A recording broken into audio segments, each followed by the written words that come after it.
டேய் மாஸ்டர், ஏன்டா நின்னுட்டு தண்ணி குடிக்கிற? உனக்கு கிட்னி ப்ராப்ளம், ஆர்த்ரைட்டிஸ் எல்லாம் வரப்போகுதுடா. என்னது கிட்னில ப்ராப்ளம் வருமா? என்னது ஆர்த்ரைட்டிஸ் வருமா? டேய் பைத்தியக்கார், தண்ணி குடிச்சா ஃபர்ஸ்ட் அது ஸ்டொமக்கு வந்து இன்டெஸ்டைன் வழியா பிளட்ல கலந்து அதுக்கப்புறம் தான் கிட்னிக்கு போகும். டைரக்டா கனெக்ஷன் எல்லாம் இல்லடா. யாரா சொன்னது? நம்ம முன்னோர்கள் தானே சொல்லிருக்காங்க உட்கார்ந்து தண்ணி குடிக்கணும், நின்னுட்டு தண்ணி குடிச்சா டைரக்டா கிட்னிக்கு போய் டேமேஜ் ஆயிடும். அப்ப மாஸ்டர் என்ன தினமும் வாய் வழியா தான் உச்சா அடிக்கிறானா?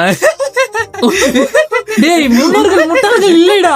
ஐயோ டேய், அந்த காலத்துல சொன்னது எல்லாமே கரெக்ட் கிடையாதுடா. தண்ணியை எப்படி குடிச்சாலும் நல்ல தண்டாது. ஓகேடா பிரெயின், நீ சொல்ற மாதிரி வச்சுப்போம். நான் ஒரு நாளைக்கு அப்ராக்சிமேட்டா 180 லிட்டர் பிளட் ஃபில்டர் பண்றேன். நீ குடிக்கிற தம்மா துண்ட வாட்டர் எல்லாம் எனக்கு ஒண்ணும் பண்ணாதடா வந்துட்டான். அதே மாதிரி தான் எனக்கும் எந்த டைரக்ட் கனெக்ஷனும் இல்ல.